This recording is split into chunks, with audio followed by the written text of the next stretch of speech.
Good morning, everyone. Welcome to Dokdil TV. Once again, this is Dokdil, your practical guide in writing and action research in education.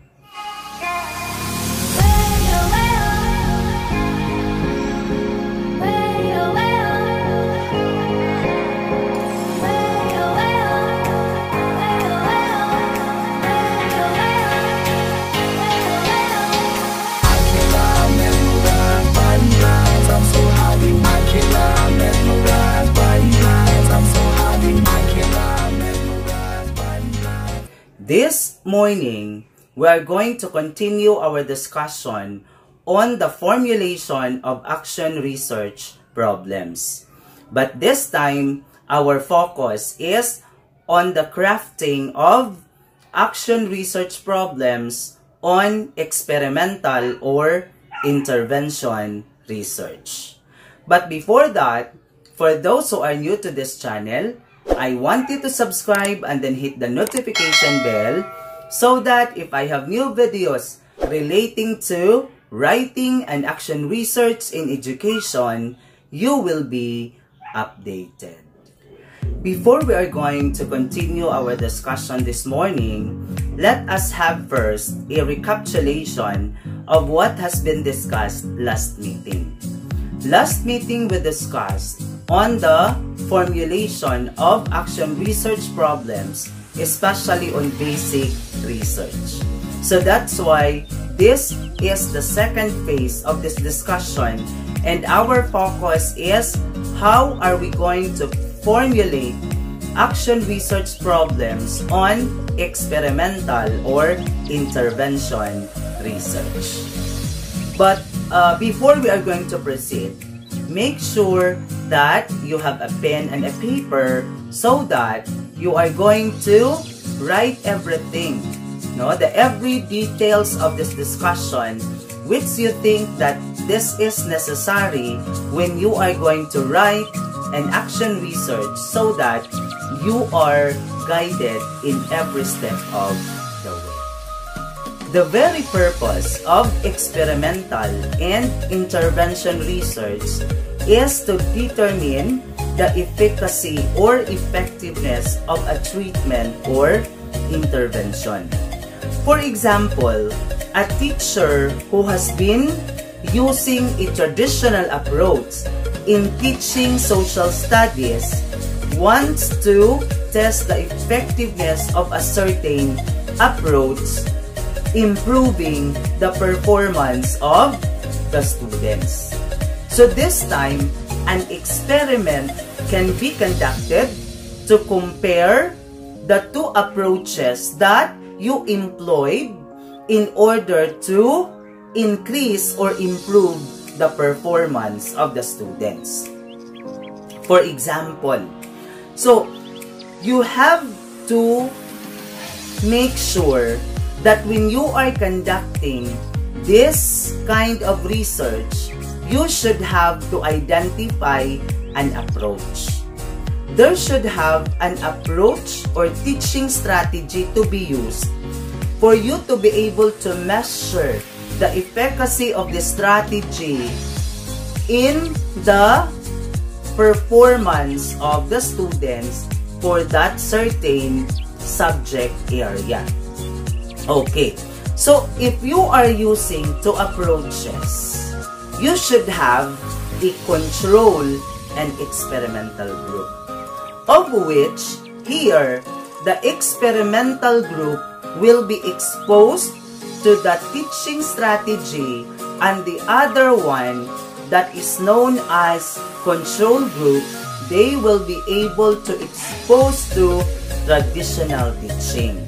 Okay, so how are you going to conduct this one? How are you going to conduct this one if you have an experimental and control group? Okay, so both experimental and control group will be exposed with the pre-test. Okay, so pre-test. And then after that, after having a pre-test, you should have to identify the least learned competency, both of the groups. Okay. So after this one, after having the pretest, both groups now will be exposed to teaching strategy. The experimental group will be exposed to that identified teaching strategy, and the control group will be exposed to traditional. Okay. So, again, the experimental will be exposed to that identified teaching strategy, and the control group will be exposed to traditional teaching strategy. So after a quarter, okay, so after a quarter, you are going to conduct now a post-test. Okay, you are going to conduct a post-test, and then after that, you are going to have item analysis, and then try to compare the results, the scores of the students in pre-test and post-test, so that you could be able to identify if the teaching strategy that you are using in the experimental group is effective or not. Okay, so that is the first type of experimental research. Okay, so in this case, we are only discussing the common, experimental or intervention research that we could be able to apply in our classroom. Okay, so again, both group, the experimental and the control group will be exposed to or you are going to conduct a pre-test, both experimental and controlled.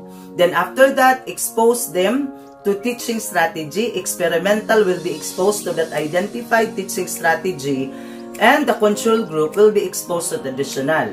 After a quarter, they will be subjected to post-test, and then try to see if there is a significant difference between the scores of the students. So, how are you going to have a action, or how are you going to have a research problem on this type of experiment? So, question number one is this: what are the pre-test and post-test scores of the students in social studies before and after the exposure of the teaching strategy? Okay, again, what are the pre-test and post-test scores of the students in social studies before and after the exposure of the teaching strategy? Okay, that is your first research question. Second research question is there a significant difference before and after, or is there a significant difference on the scores of the students in social studies before and after the exposure of teaching strategy? So, in this case, you have now an action research questions or problem. Okay, so as easy as that, because in this case, we are only employing a pre-test and then the post-test. And then after pre-test, expose them to the teaching strategy, and then post-test, and then after that, get the gains or the significant difference if you so that you could be able to measure that the teaching strategy that you are using is effective or not. Okay. Another one of conducting this is you could only have one group. No, you could only have one group, no control group. You are going to expose directly the subjects or the students who are involved in the study. So you are going to expose them directly to the strategy. Okay. So for example, always remember this, that when you are going to have this, you should have to have a technique. In designing a title of your action research, you should have to have a technique. For example, your technique is cooperative learning technique. And then, you are going to measure this, or you are going to use this in order to improve the performance of students in social studies. So, how are you going to come up with a research title?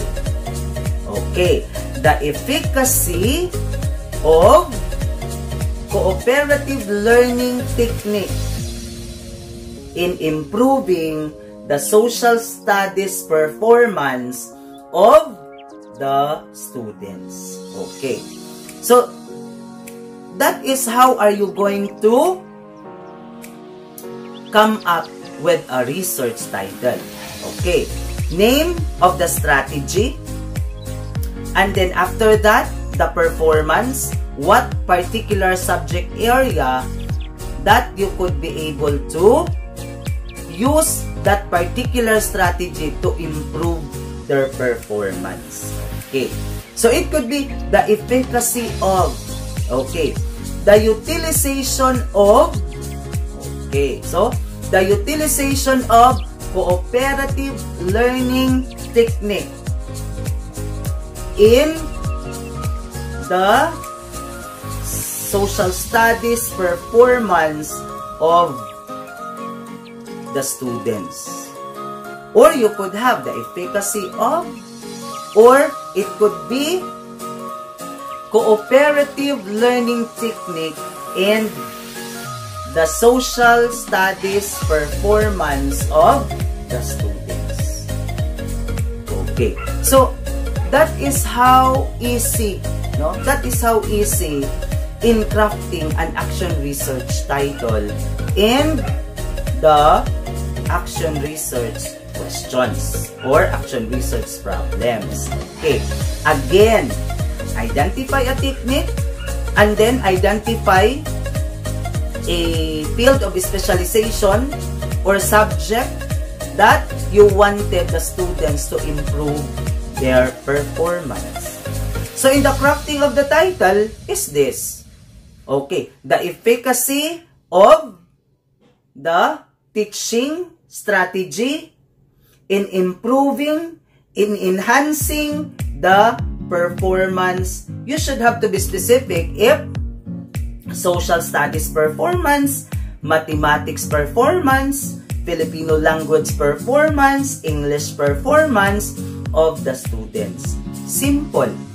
Name the technique and then the subject that you wanted them to improve, and then what you are going to do, you can use the word the efficacy to test the effectiveness, and then you could have also the word utilization.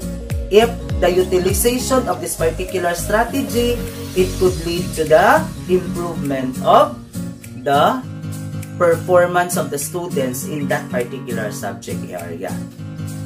And then, last one is this. How to formulate a problem. Okay. What are the pre-test and post-test scores? No, what are the pre-test and post-test scores of the students in social studies before and after the exposure of, okay, that teaching strategy? Then after that, is there a significant difference on the scores of the students? Okay. So, is there a significant difference on the scores of the students between the pre-test and the post-test scores in social studies? Okay. And then after that, pre-test, expose the students to the strategy or technique, and then post-test, and then compare the pre-test scores and post-test scores, and then try to see the gains. So, that is how simple That is how simple when you are going to craft an action research questions or problems. Okay, so first question is focus on what are the pre-test and post-test scores. Okay, before and after the exposure of, and then is there a significant difference on the scores of the students in the pre-test and post-test, or is there a significant difference on the scores of the students before and after exposing them to the particular teaching strategy. Okay. So, if you have questions, if you have comments, you can drop your comments on the comment box so that I could be able to address your queries. Okay, so please do not hesitate to ask questions, because somehow in a little way I could be able to help you in crafting your action research. Okay, so I hope that with this already added, this already added a knowledge of the teachers, individuals who wanted to have an action research. Okay, so up next, our focus is on the crafting of introduction. What are the elements that is necessary, or necessary elements that you need to comply for you to be able to complete your introduction in writing an action research. Okay, for basic research, it is context and rationale. Okay, for basic, rather, introduction and rationale. For action research, context and rationale.